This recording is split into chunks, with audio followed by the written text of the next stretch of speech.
Bismillahirrahmanirrahim. Assalamualaikum warahmatullahi wabarakatuh.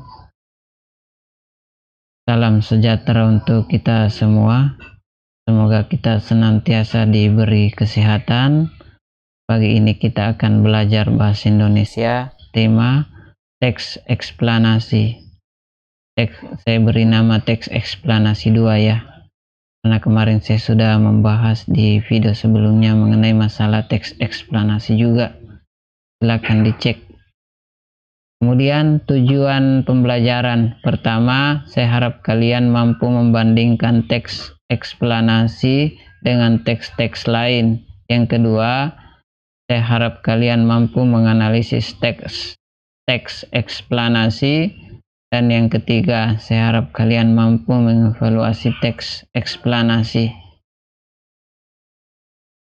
Kemudian yang pertama adalah membandingkan teks eksplanasi dengan teks lainnya.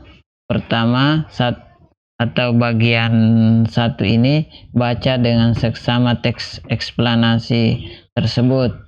Nah, mulai kalau kalau kita ingin melakukan suatu perbandingan tes manapun, kita harus membacanya mulai dari awal sampai akhir agar pengetahuan kita sempurna.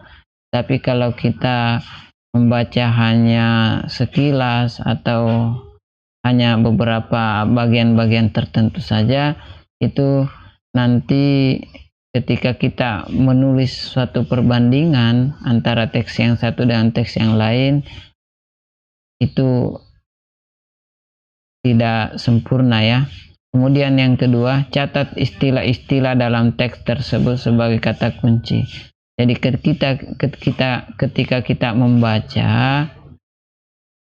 mulai dari awal sampai akhir, itu bukan menjadi kunci utama, tetapi yang harus diperhatikan juga ketika kita ingin menulis perbandingan adalah menulis istilah-istilah penting.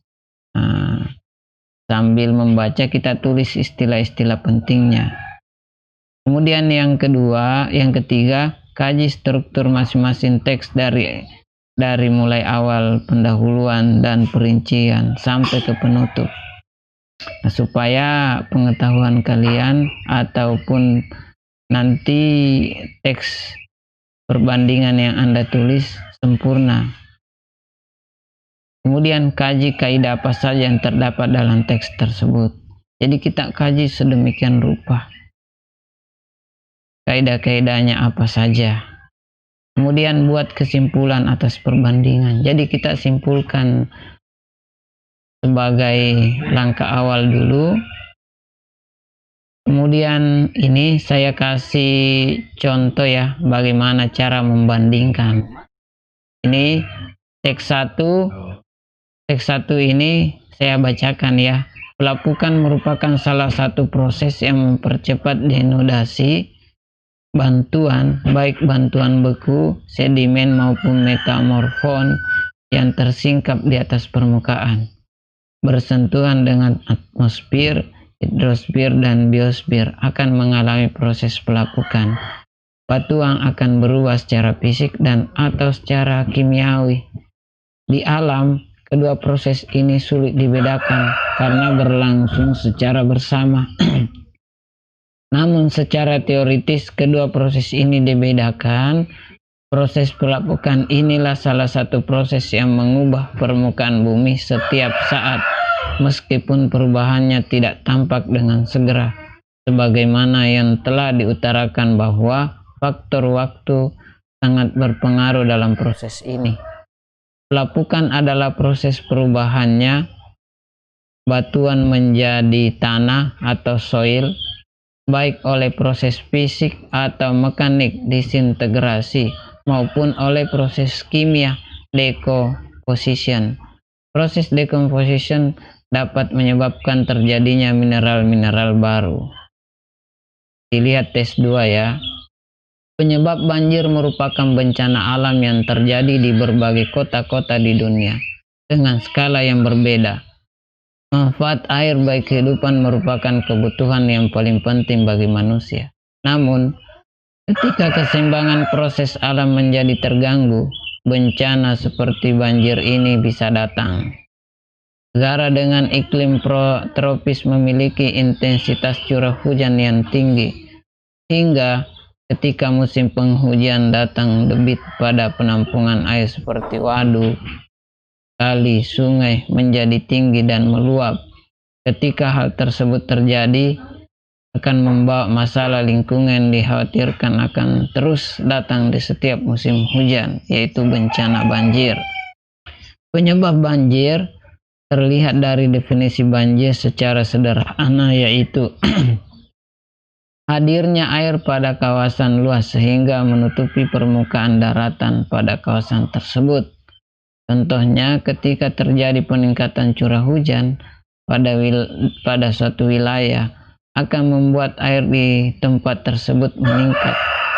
Jika pada kawasan tidak memiliki sistem perairan yang baik, genangan akan terus meningkat seiring dengan proses terjadinya hujan yang terus terjadi. Nah, ini contoh teks eksplanasi ya. Jadi ketika kita sudah membaca, kita sudah tafsirkan bahwa teks eksplanasi ini ada yang berbentuk fenomena alam dan ada fenomena sosial. Nah, kemudian selanjutnya apa saja yang dapat Anda bandingkan dari kedua cuplikan teks ini? Apakah ada perbedaan struktur atau isi dan kaidah kebahasaannya? Ini berikut langkah-langkahnya, atau saya beri pola ya. Pertama, ada struktur itu sendiri dengan kaidah. Nah, di ini contoh-contoh format untuk membandingkannya. Kemudian menganalisis teks eksplanasi, ini bagian kedua ya. Nah, untuk menganalisis teks eksplanasi, pertama, objek yang menjadi bahasan teks. Nah, jadi harus ada objek yang menjadi pembahasan teks. Kalau tidak, ya bagaimana caranya kita menganalisis? Kemudian penjelasan bagian pendahuluan. Bagian pendahuluan ini apa-apa saja yang dijelaskan. Kemudian bagian penjelas, bagian perinci, apa-apa saja isinya. Dan yang keempat, pola pengembangan teks. Pola pengembangan teks ini seperti apa? Kemudian kaidah kebahasaannya. Kaidah kebahasaannya ini saya sudah bahas di video sebelumnya. Ya. Nah, penjabaran pendahuluan ada latar belakang, rumusan masalah, tujuan analisis, dan manfaat analisis. Sedangkan di penjabaran isi merupakan jawaban atas pertanyaan yang dirumuskan pada pendahuluan. Nah, penjabaran kesimpulan ada rumusan singkat hasil analisis. Nah, yang pertama saya jelaskan dulu ya, bagian pertama menjabarkan pendahuluan. Latar belakang ini adalah faktor yang melatar belakangi. Misalnya proses terjadinya banjir, apa yang melatar belakangi? Apakah penebangan hutan secara liar atau membuang sampah di sembarang tempat? Kemudian rumusan masalah ini apa-apa saja? Nah, rumusan masalahnya, bagaimana merumuskan masalah ketika terjadi banjir? Bagaimana proses penyelesaiannya ya? Tujuan kita menganalisis apa? Jangan sampai kita tidak punya tujuan. Tujuannya untuk memberikan misalnya pencerahan atau pendidikan. Kemudian manfaat analisis, manfaatnya apa ya? Bisa saja bermanfaat secara akademis ya, menambah pengetahuan.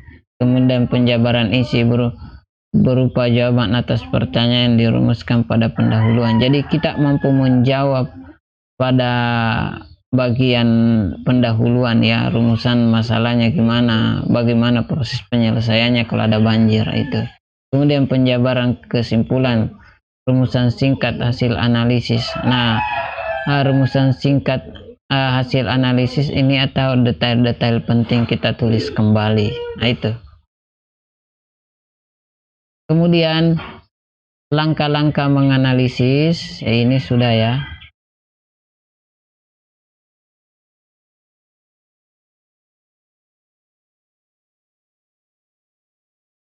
Formatnya ini ya. Format laporan hasil analisis teks eksplanasi. Pertama kita jilid laporan. Jilid laporan itu seperti apa? Ini formatnya. Harus ada kata pengantar, kemudian daftar isi. Setelah ada daftar isi, bagian bab 1 itu apa yang dijelaskan, misalnya pendahuluan, ada latar belakang, rumusan masalah, tujuan dan manfaat. Dan bab 3 misalnya isi. Nah, isi ya. Kemudian bab maksud saya tadi bab 2 ya, masalah isi, dan bab 3 itu kesimpulan. Nah, setelah bab 3 selesai ya daftar pustaka, karena laporan yang baik itu ada dia mempunyai daftar pustaka. Kalau tidak mempunyai daftar pustaka itu laporan itu cacat, bisa saja bisa dikatakan plagiat atau tidak sempurna.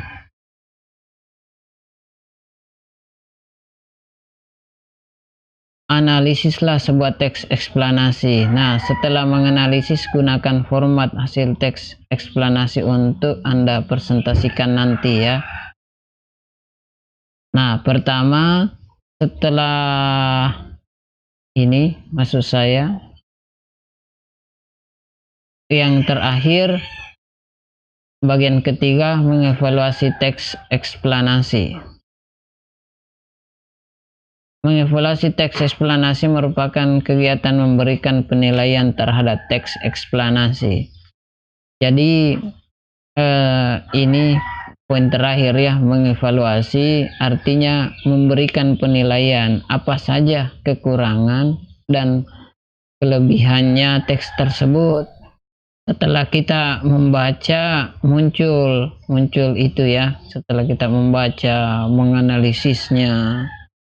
Nah, kan pertama membandingkan, kita sudah mampu membandingkan teks eksplanasi ini berbentuk apa, maksud saya begini, fenomena alamkah atau fenomena sosial, atau kita mampu membandingkan teks-teks lain dengan format yang saya sudah sajikan di awal. Kemudian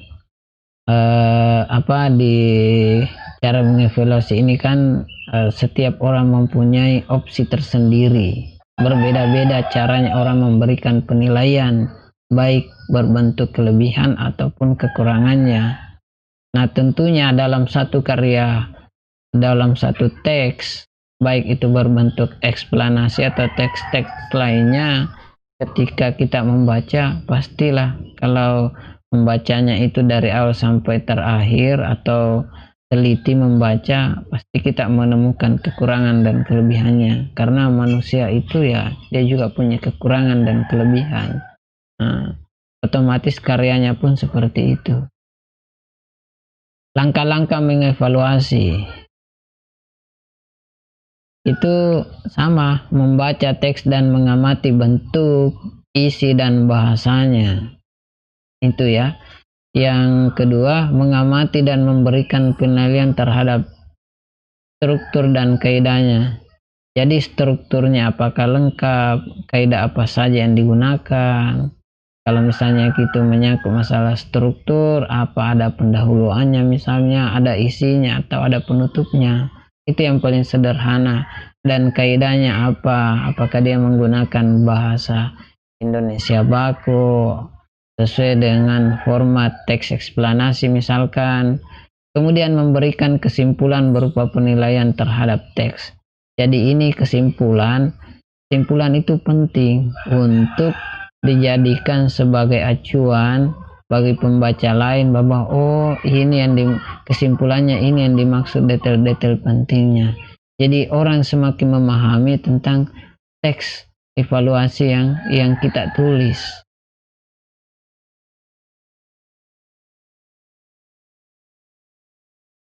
Nah, ini skemanya. Mengamati bentuk, isi, dan bahasa, kemudian ditambah memberikan penilaian terhadap struktur dan kaidahnya, dan yang terakhir kesimpulan. Itu skema ya. Nah, ini juga saya sajikan format cara mengevaluasi hasil analisis teks eksplanasi. Nah, ini ya formatnya cara menganalisis, atau ini memberikan penilaian, ada kesimpulan. Ini cara formatnya. Jadi kalian sudah ada pengetahuan cara mengevaluasi, mulai dari membandingkan, kemudian menganalisis dan mengevaluasi. Ini format cara mengevaluasi. Nah, itu saja. Sampai di sini dulu. Semoga video pembelajaran ini bermanfaat, dan nantikan video-video berikutnya. Assalamualaikum warahmatullahi wabarakatuh.